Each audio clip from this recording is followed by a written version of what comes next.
Rumah jadi tempat penampungan sampah, hingga aku hampir gagal nikah. Assalamualaikum warahmatullahi wabarakatuh. Apa kabar Bunda? Semoga Allah selalu memberikan kebahagiaan. Di sini ada nggak Bon yang orang tuanya itu hobi banget nyimpen-nyimpen sampah? Misalnya barang itu udah nggak layak dipakai, tapi masih aja disimpan dengan alasan nanti mungkin berguna atau dibutuhkan dan sayang kalau dibuang.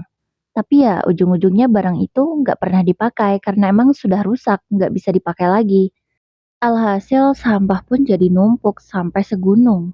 Bahkan dapur yang luas pun terasa sempit karena barang di mana-mana. Ya ampun, gimana caranya ngasih tahu ibu ya?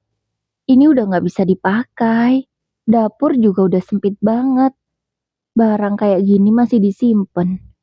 Gimana cara ngomong sama ibu?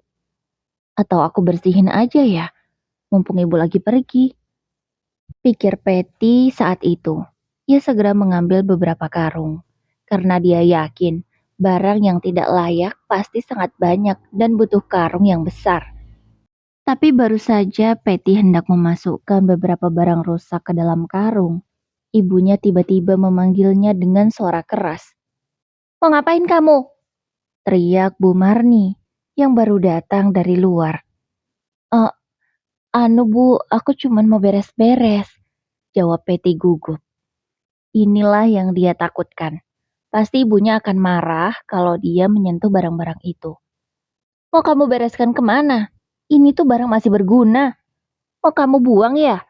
Kamu ini ya, anak nggak tahu diri. Ini tuh rumahku, bukan rumahmu. Jangan seenaknya buang barang-barangku.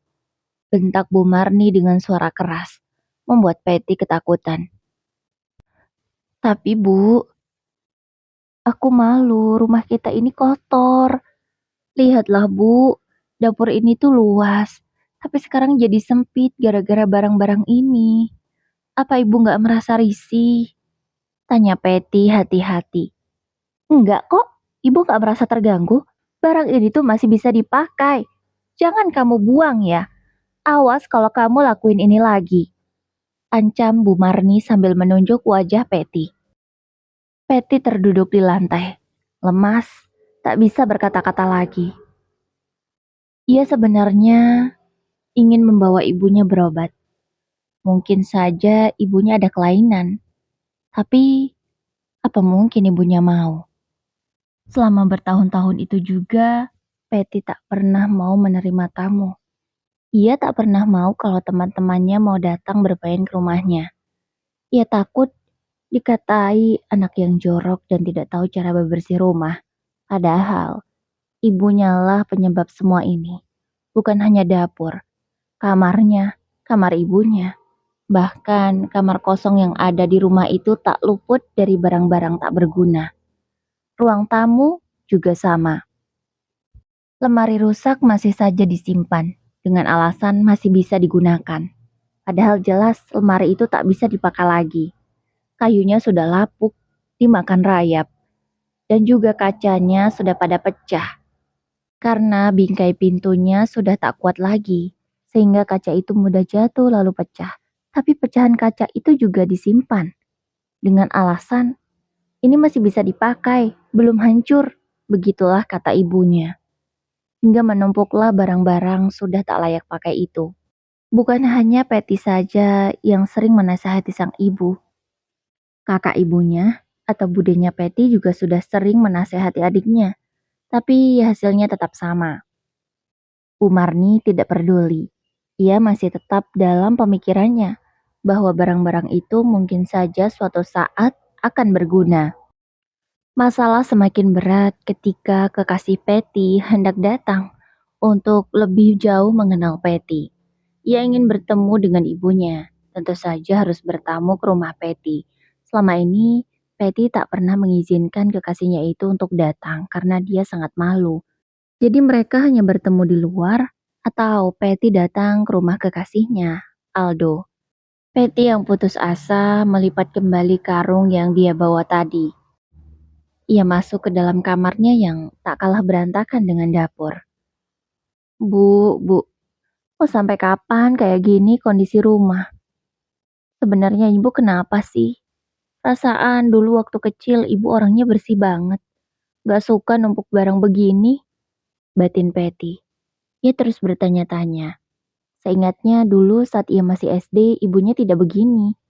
Tapi sejak ia SMP, sampai sekarang dia 25 tahun, sang ibu berubah. Ibunya suka menumpuk barang-barang tidak berguna. Dan Patty tidak tahu alasannya. Kalau ditanya ya hanya itu jawabannya. Mungkin saja suatu saat barang ini akan berguna. Beberapa hari kemudian, Patty diajak jalan oleh Aldo.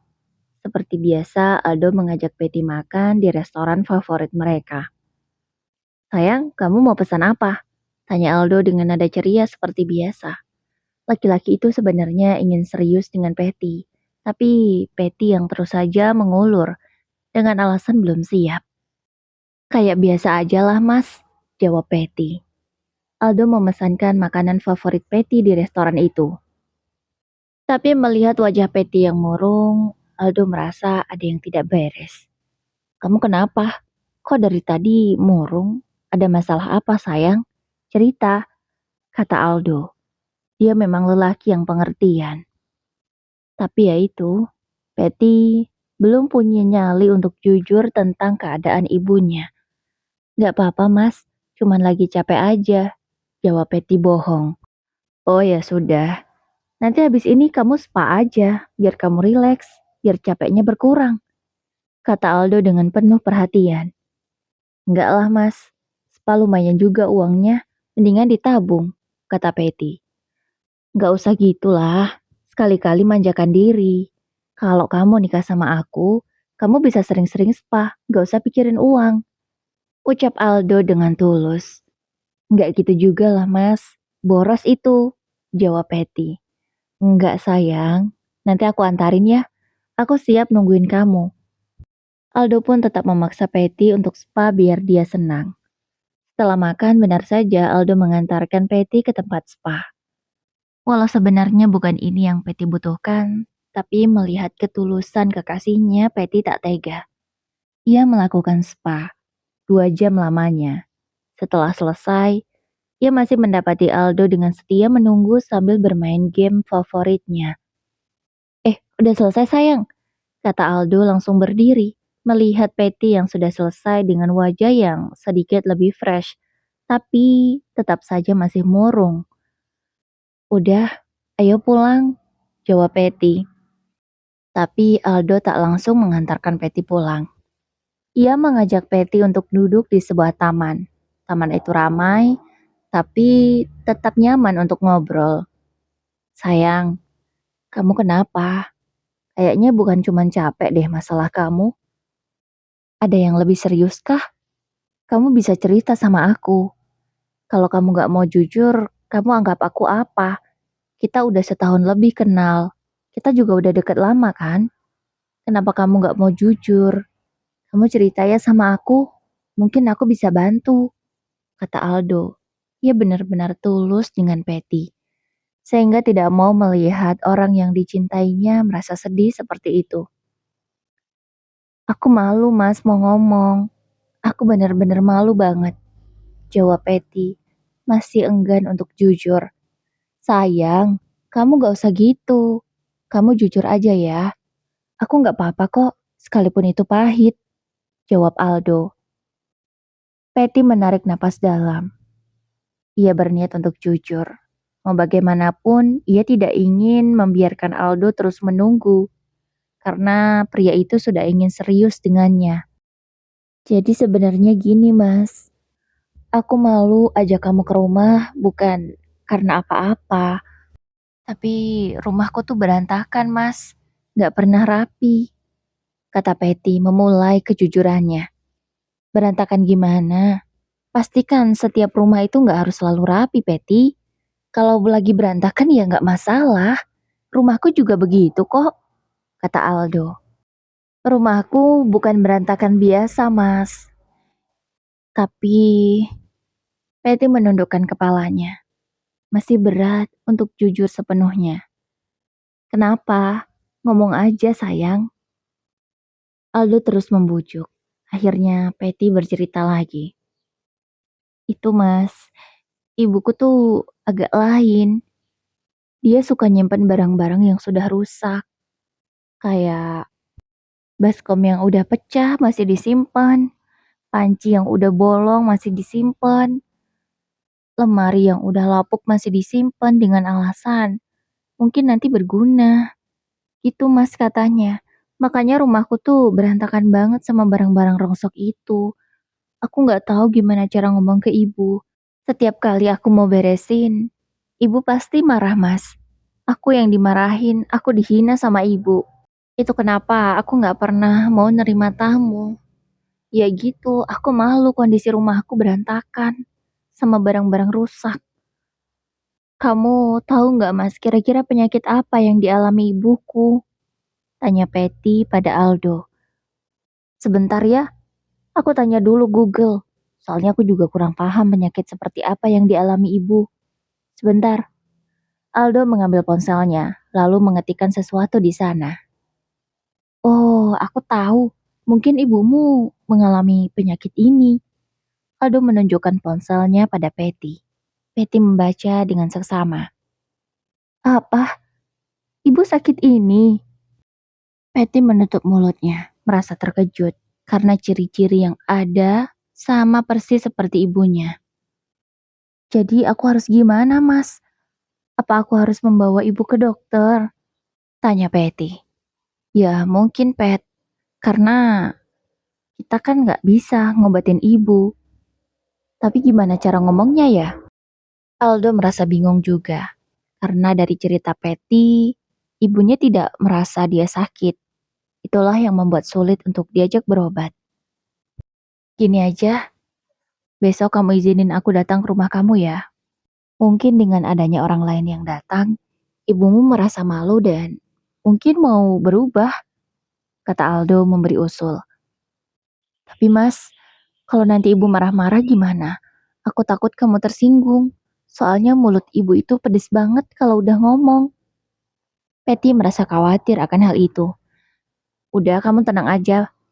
Aku bukan cuman mencintai kamu, Pat. Aku juga ingin mengenal keluarga kamu lebih dekat, termasuk ibu. Nanti ibu juga akan jadi ibuku kan? Aku nggak mau beliau sakit dan terus seperti itu. Kita harus berusaha sampai ibu sembuh ya, kata Aldo dengan sangat yakin. Dia berusaha meyakinkan kekasihnya itu, agar semangat dan tidak putus asa. Kamu bener mas, kita harus berusaha buat ibu. Biar ibu sembuh, aku juga nggak mau ibu terus-terusan kayak gini mas. Aku juga kasihan sama dia. Aku juga stres karena ngelihat rumah kayak kapal pecah terus setiap hari nggak pernah rapi. Nah, itu dia, Patty. Jangan sampai kamu ikut stres karena kondisi rumah.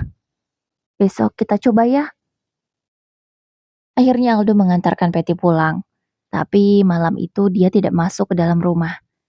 Ia hanya menyapa ibunya saja yang kebetulan berada di teras. Mungkin sedang menunggu Patty pulang. Tapi ya seperti biasa, sikap sang ibu tetap ketus. Baru pulang? Tanya Bu Marni. Iya, Bu. Mas Aldo boleh masuk nggak, Bu? Tanya Patty basa-basi. Nggak usah lah, udah malam ini. Sana Aldo, kamu pulang. Nanti kamu dicariin lagi sama ibumu. Kata Bu Marni dengan nada ketus. Aldo hanya tersenyum, lalu mencium tangan Bu Marni dengan takzim, sambil melihat sekilas ke arah dalam rumah. Sesuai dengan perkataan Patty, rumah itu memang terlihat penuh dengan barang-barang. Dari kejauhan saja Aldo bisa melihat kalau barang-barang itu sudah tidak layak pakai. Aldo berpamitan untuk pulang. Patty melambaikan tangan kepada Aldo. Aldo membalasnya. Bu Marni segera menyuruh Patty untuk masuk. Masuk sana sudah malam, kata Bu Marni. Besoknya Patty berangkat kerja seperti biasa. Ia adalah salah satu karyawan di perusahaan swasta. Gajinya lumayan, 5 juta per bulan. Sudah sangat cukup untuk hidupnya dan sang ibu. Ibunya sendiri juga masih bekerja sebagai pengupas bawang, tapi upahnya bukan 700.000 per kilogram ya bun.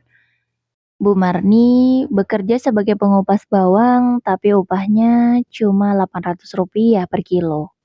Ngomong-ngomong kalau Bu Marni upahnya 700.000 per kilo, pasti dia nggak kena penyakit seperti itu ya kan?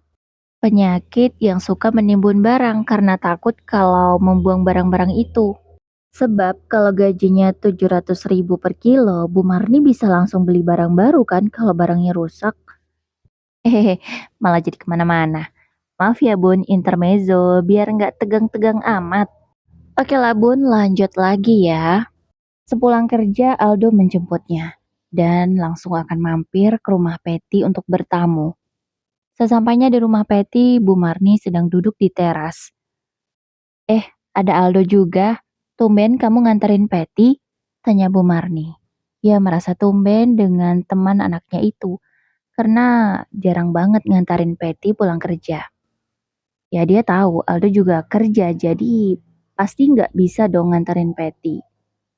Tapi kali ini Aldo menyempatkan diri, bahkan dia sampai izin pulang lebih cepat dari kantor supaya bisa bertamu ke rumah kekasihnya. Ya Bu, tadi Aldo izin dari kantor, jawab Aldo. Ya, Aldo memang kerap pulang jam 8 malam, kadang lewat. Ya sudah, silakan masuk, kata Bu Marni. Ia mempersilahkan Aldo untuk masuk. Ketika Aldo menginjakkan kaki ke dalam rumah, ia syok. Bayangannya tidak seperti yang ada di depan matanya. Ia berpikir mungkin Bu Marni masih menumpuk barang sewajarnya. Tapi ternyata tidak. Di ruang tamu saja, lemari rusak bukan hanya sebiji, tapi sampai 5 biji.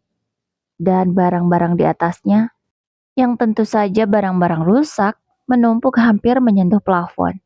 Yang tersisa hanya sofa untuk duduk. Selebihnya ruangan itu penuh dengan barang-barang. Lihat kan mas, sebanyak apa barang yang ditumpuk sama ibu? Bisik Peti. Bu Marni yang tidak menyadari mereka berbisik, masih santai saja. Sebentar ya mas, aku ambilkan air minum. Peti ke dapur. Kini Aldo tinggal berdua saja dengan Bu Marni. Oh iya Bu, ngomong-ngomong, kalau boleh tahu, ibu dulu ketemu sama bapaknya Peti tahun berapa? Aldo mulai memancing obrolan. Tahun berapa ya, Doh? Ibu lupa sih tepatnya, tapi 90-an gitu. Habis itu kami nikah tahun 2000. 90 berapa ya? 98 apa 97 gitu? Ibu lupa, jawab Bu Marni. Nada bicaranya terdengar ceria. Sepertinya beliau mulai bernostalgia kembali, sehingga senang mengingat akan hal itu. Wah, ngomong-ngomong, kenalan zaman dulu gimana, Bu? Apa SMS-an atau tukeran surat? Tanya Aldo sambil tertawa kecil. Ya gitu deh, kami dulu suka tukeran surat do, diem-diem, karena aku ini nggak boleh pacaran sama orang tuaku. Tapi ya seru sih. Tapi untungnya ya do, direstui kami berdua. Ya karena bapaknya si Peti itu dulu orangnya lumayan berada. Makanya orang tuaku setuju. Jawab Bu Marni. Entah tujuannya apa bicara seperti itu. Mungkin ingin menyindir Aldo sekalian, entahlah. Oh begitu ya Bu. Berarti kalau miskin gak direstui dong. Kata Aldo sambil tertawa. Kali ini tawanya cukup keras. Entah dia merasa tersinggung atau merasa lucu. Tidak ada yang tahu. Ya mungkin do, balas Bu Marni. Mereka tampak asik mengobrol. Sementara Peti sengaja lama-lama buat teh di dapur. Padahal teh itu sudah siap, tapi dia masih terus saja mengaduknya. Oh iya Bu, barang-barang ini mau buat apa? Banyak banget. Mau dijual ya? Tanya Aldo, mulai mengarah ke intinya. Enggak lah doh, mana laku barang-barang ini. Ini tuh semua barang rusak. Tapi sayang kalau mau dibuang. Dulu belinya pakai uang juga kan? Masa giliran rusak dibuang begitu saja? Kan sayang banget, jawab Bu Marni. Iya sih Bu, bener. Tapi kalau disimpan mau buat apa ya Bu? Kalau ibu butuh bantuan, bilang aja sama Aldo. Nanti Aldo bantu pindahin, kata Aldo dengan nada semangat. Itu dia doh, ibu juga bingung mau buat apa. Tapi kalau dibuang sayang, gimana ya? Udahlah doh, Biarkan saja, toh rumah ini masih muat, kata Bu Marni. Iya sih Bu, bener. Tapi nanti kalau ada acara gimana Bu? Kan bentar lagi ibu mau mantu, kata Aldo sambil membenarkan kerah bajunya. Seolah dia sangat percaya diri kalau calon suami Betty adalah dirinya. Kamu ini. Emang kamu serius sama Betty? Kamu nggak mau nyakitin dia kan? Tanya Bu Marni dengan mata menyipit. Ya enggak lah Bu. Aku itu sayang banget sama Betty. Kami udah lama kenal juga. Gak mungkin aku mau nyanyiin dia apalagi nyakitin dia. Ibu tenang aja. Aku bakal jagain Betty. Nah, yang tadi gimana Bu? Kalau kita mau ada acara, rumah ini kan penuh Bu sama barang-barang. Kalau mau ada acara, orang mau duduk di mana? Tanya Aldo lagi. Ia berusaha menyusun kalimatnya dengan sangat hati-hati agar tidak menyinggung perasaan. Iya juga ya Do, kamu bener. Tapi gimana dong? Sayang ibu sama barang-barang ini. Gini aja Bu. Gimana kalau kita buat gudang di belakang? Terus barang-barang ini kita simpan aja di sana. Gimana? Jadi rumah ini lega Bu, gak ada barang-barang ini lagi. Besok pas ada acara, rumah udah rapi. Barang-barang ini udah tersimpan di gudang. Jadi luas deh orang mau duduk, kata Aldo memberi saran, walau dia tidak yakin dengan sarannya sendiri. Ya elah Do, kalau bangun gudang kan butuh biaya lagi. Mahal, jawab Bu Marni. Terus gimana dong Bu? Aku beneran serius sama Peti Bu. Aku pengen cepat nikah sama dia. Kalau bisa sih deket-deket ini, aku mau lamar Peti Bu.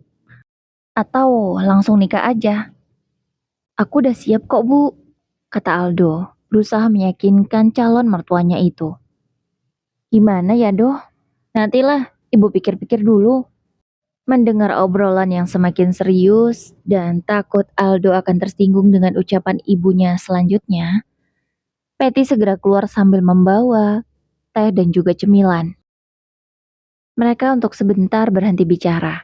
Namun setelah itu Bu Marni malah ngajak ngobrol yang lain, bernostalgia dengan masa lalunya bersama almarhum suaminya.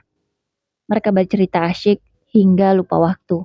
Tidak terasa jam sudah menunjukkan pukul 10 malam. Aldo tahu diri dan ia segera berpamitan untuk pulang. Aku besok jemput kamu ya. Kebetulan besok nggak terlalu sibuk banget kok kerjaanku, kata Aldo pada Patty. Oh iya mas, kalau nggak bisa juga nggak apa-apa. Jawab Patty merasa tak enak. Nggak kok, kamu santai aja sayang, kata Aldo. Dan beberapa hari kemudian, kebetulan hari itu hari libur. Bu Marni tiba-tiba tidak ada angin, tidak ada hujan bicara pada Patty. Patty, kata Aldo kemarin, dia mau melamar kamu. Rumah kita ini sempit karena banyak barang. Gimana kalau barang-barang ini diletakkan dulu di belakang? Tapi jangan dibuang ya, kata Bu Marni bicara pada Patty. Oh, iya Bu, Aldo emang mau serius sama aku. Tapi aku bingung Bu, jawab Patty. Udah jangan bingung-bingung, Ibu lihat Aldo baik kok. Sudah, kamu bantu Ibu bereskan ya. Ibu beneran. Iya, tapi ingat jangan dibuang. Disimpan aja dulu di belakang, kata Bu Marni menegaskan pada Patty. Oh, iya Bu, iya. Aku hubungi Mas Aldo ya Bu, biar pekerjaannya makin cepat. Dengan senang Patty segera menelpon Aldo. Langsung saja setelah mendapat kabar itu, Aldo meluncur ke rumah Patty. Mereka bertiga bekerja sama membereskan rumah, mengeluarkan semua barang-barang rusak itu. Patty sengaja meletakkannya agak jauh dari rumah, karena dia berniat nanti akan ada adegan tidak sengaja barang-barang itu terbakar. Ya, Patty sudah merencanakan itu bersama Aldo. Setelah bekerja dari pagi sampai sore, akhirnya semua barang-barang itu selesai dikeluarkan. Setelah semua barang itu dikeluarkan, ternyata hanya sedikit barang-barang yang masih bisa digunakan. Artinya, selama ini, barang yang menumpuk di rumah itu memang barang-barang tidak berguna dan sudah tidak layak lagi sebenarnya untuk dipakai. Wah, rumah jadi bersih ya, wangi lagi, nggak apek lagi. Soalnya barang-barangnya udah nggak banyak, kata Aldo memuji. Ya, tujuannya hanya satu, supaya Bu Marni lebih yakin bahwa barang-barang yang dia tumpuk selama ini hanya mengganggu pemandangan saja. Iya sih, Do. Tapi sayang banget dong kalau barang-barang itu kehujanan, kata Bu Marni lagi. Masih tetap saja khawatir dengan barang rongsokan itu. Oh iya ya, Bu. Ya udah, Aldo keluar dulu ya. Aldo belikan terpal untuk nutupin. Oh iya doh, bener. Sana, kamu belikan terpal yang besar ya, kata Bu Marni. Akhirnya Aldo keluar untuk membeli terpal. Tapi bukan hanya terpal yang dibeli Aldo. Ia juga membeli setengah liter bensin dan juga korek api yang akan dia gunakan sebagai alat pemicu kebakaran yang disengaja itu. Tapi seolah-olah tidak disengaja. Ya begitulah intinya. Dengan ditutupi terpal, bensin dan korek api itu dibawa ke belakang rumah. Bu Marni yang terus memantau melihat Aldo menutupi barang-barangnya dengan terpal besar itu. Terpal yang dibeli dengan harga ratusan ribu tersebut harus Aldo relakan jika adegan kebakaran itu sukses nantinya.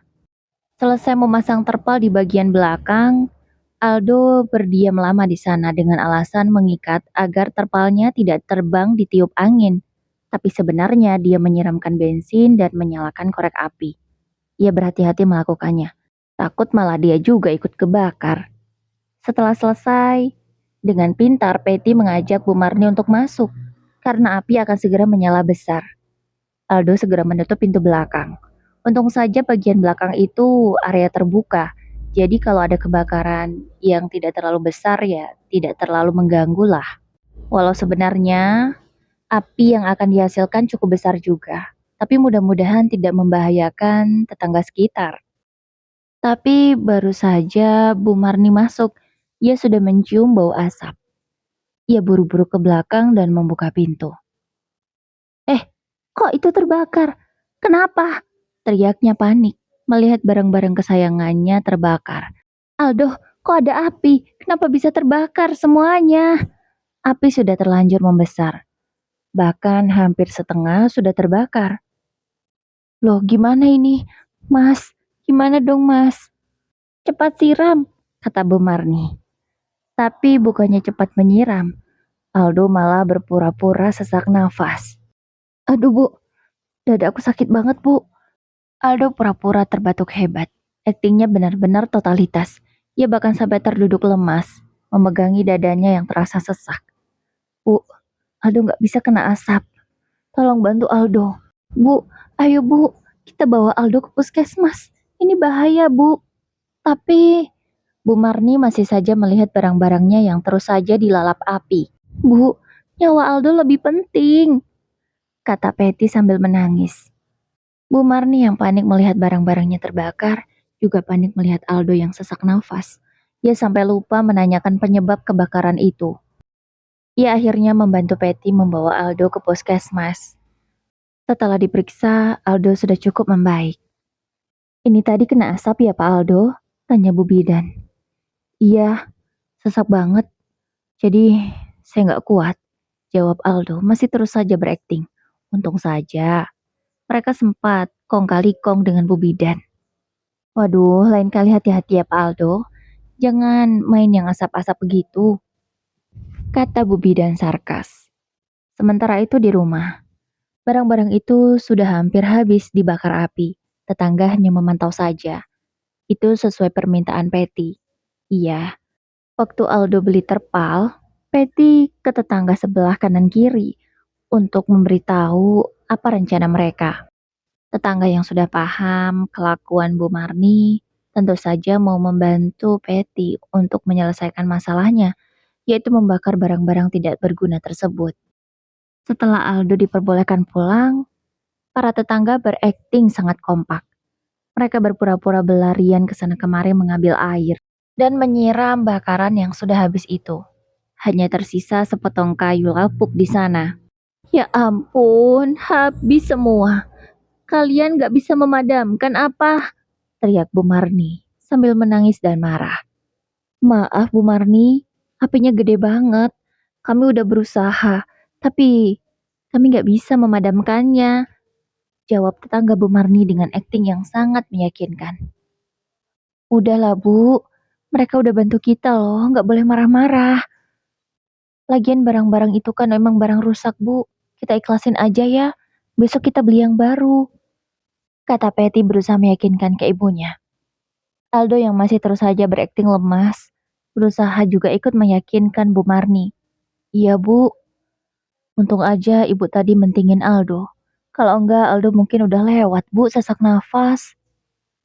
Hah, tapi kenapa kok bisa terbakar sih Do?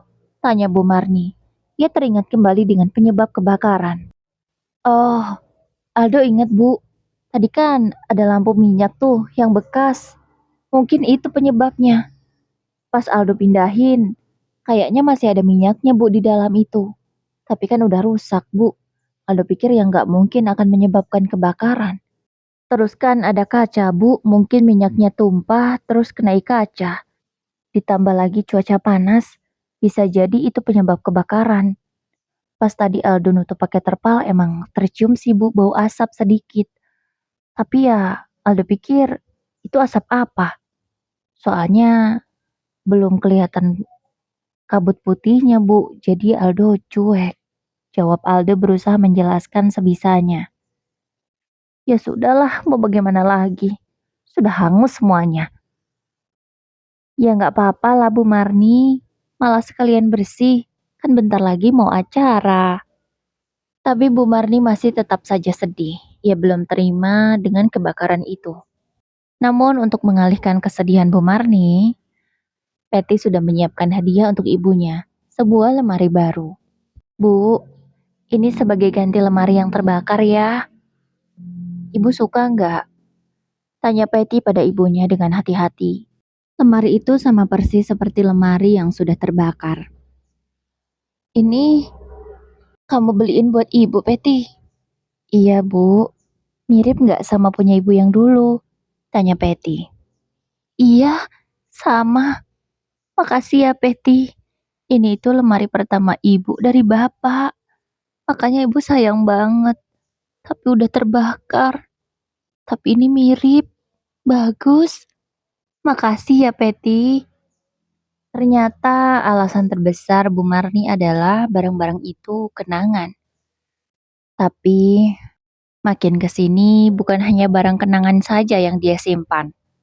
Baskom pecah pun juga disimpannya. Akhirnya Patty sedikit demi sedikit membelikan barang-barang baru yang mirip dengan barang sebelumnya. Bu, besok kalau barangnya rusak, Patty belikan yang baru ya kayak sekarang. Ibu gak usah khawatir, ya, kata Patty berusaha membujuk sang ibu. Iya Patty, ibu sadar. Ibu juga ngerasa nyaman sih dengan kondisi rumah yang sekarang. Rumah bersih, rapi. Gak malu kalau mau ada tamu, kata Bu Marni. Perlahan-lahan pikiran Bu Marni mulai terbuka. Ternyata usaha Patty dan Aldo tidak sia-sia. Akhirnya tibalah hari H yang ditunggu, yaitu acara pertunangan Patty dan Aldo. Rumah sudah dihias sedemikian rupa oleh tukang dekorasi. Rumah itu tampak rapi dan semakin cantik. Rombongan keluarga Aldo sudah datang. Lamaran pun akan segera dimulai. Acara berjalan dengan lancar. Selesai acara, Bu Marni penyakitnya hampir kambuh lagi. Ada bekas wadah makanan yang sekali pakai itu. Yang seharusnya ya kalau sekali pakai kan selesai dipakai dibuang. Tapi Bu Marni berniat menyimpannya karena berpikir mungkin suatu saat akan berguna. Bu, ini tuh cuma sekali pakai. Kalau dipakai berkali-kali malah menimbulkan penyakit. Kita jangan sampai sakit gara-gara barang kayak gini, Bu. Ini harganya murah kok. Kita bisa beli yang baru. Ya, Bu, dibuang aja ya. Nanti kita beli yang baru yang bisa dipakai berkali-kali. Ucap Eti lagi-lagi terus saja meyakinkan ibunya. Gitu ya, Pet. Bisa bikin penyakit? Tanya Bu Marni. Iya, Bu. Kita itu kan yang paling penting kesehatan. Kalau badan sehat, mau ngapain aja kan juga enak. Dan kalau mau sehat itu harus didukung dengan lingkungan yang bersih, Bu. Ucap Patty sambil tersenyum. Bu Marni merasa lega karena ia bisa melawan dirinya sendiri. Perlahan-lahan Bu Peti tidak terlalu sayang dengan barang-barang yang rusak. Ia mulai menikmati kehidupannya yang sekarang. Rumah bersih dengan barang-barang yang dia perlukan saja. Barang yang sudah pecah, tak dia pakai lagi. 2 minggu lagi adalah pernikahan Peti dan Aldo. Setiap hari rumah selalu sibuk dengan persiapan pernikahan. Peti ingin memperbarui cat rumah yang sudah kusam. Jadi rumah direnovasi tipis-tipis. Kini tampilan rumah semakin bersih dan rapi. Bu Marni merasa lebih nyaman tinggal di sana. Benar kata kamu, Peti. Ternyata rumah nyaman begini lebih enak ya ditinggali. Bersih, wangi, katanya. Iya, Bu. Maafin Peti ya, Ibu. Karena dulu Peti gak perhatian sama Ibu. Maafin Peti, Bu, kata Peti. Ibu yang harusnya minta maaf. Karena Ibu sudah nyusahin kamu, Peti. Ibu janji, Ibu hanya akan menyimpan barang yang masih bisa dipakai. Kalau yang nggak bisa dipakai dan rusak, Ibu buang. Ibu juga pernah dengar kalau barang rusak itu bisa menghambat rezeki. Jangan-jangan selama ini, apa yang Ibu lakukan menghambat jodoh kamu. Jodoh kan juga rezeki. Maafin Ibu ya, Peti. Kamu umur 26, baru nikah. Iya, permasalahan itu dari umur Peti 25 sampai 26 baru selesai. Ternyata kesembuhan ibunya adalah kado terindah bagi ulang tahun Peti yang ke-26 ini. Acara pernikahan Peti dan Aldo pun tinggal sehari lagi. Persiapan sudah 90%. Tetangga yang ikut membantu merasa nyaman karena rumah dalam keadaan bersih dan rapi. Mereka dulu sempat menggosipkan tentang Bu Marni. Bagaimana nanti kalau Peti menikah? Rumah penuh barang-barang rongsokan begitu. Mereka dulu hampir setiap hari menggosipkan hal itu karena merasa kasihan pada Peti. Tapi untunglah hal itu hanya menjadi pikiran buruk mereka saja, tapi tidak benar-benar terjadi. Sekarang Peti bisa menikah dengan keadaan rumah yang bersih. Acara pernikahan juga berlangsung dengan lancar. Peti dan Aldo sudah sah menikah, dan mereka sudah sepakat akan tinggal bersama Bu Marni menemani masa tuanya. Bu Marni juga bukan tipe mertua yang cerewet. Ya itu saja kurangnya. Dia suka menimbun barang-barang yang tidak berguna. Tapi untunglah sekarang perlahan-lahan penyakitnya itu sudah mulai sembuh. Ia hanya menyimpan barang-barang yang masih bisa digunakan. Kadang sih kalau ada barang yang rusak sedikit masih dia simpan. Katanya sayang masih bisa dipakai, toh rusaknya cuma sedikit. Hal itu cukup dimaklumi oleh Patty. Tapi kalau dia lihat ada barang yang sudah rusak parah masih disimpan, langsung Patty buang tanpa minta izin Bu Marni. Ya begitulah kisah. Kira-kira ada nggak orang tuanya yang seperti Bu Marni? Mudah-mudahan nggak ada ya Bun. Pasti susah banget kan ngasih tahu orang tua yang punya sifat seperti itu. Mudah-mudahan kisah ini bisa menginspirasi. Atau mungkin bisa jadi ide kreatif untuk melenyapkan barang-barang tak berguna tersebut. Baiklah Bunda, semoga kisahnya bisa menghibur ya. Maaf kalau masih banyak kekurangan sana sini. Wassalamualaikum warahmatullahi wabarakatuh. Sehat selalu Bunda.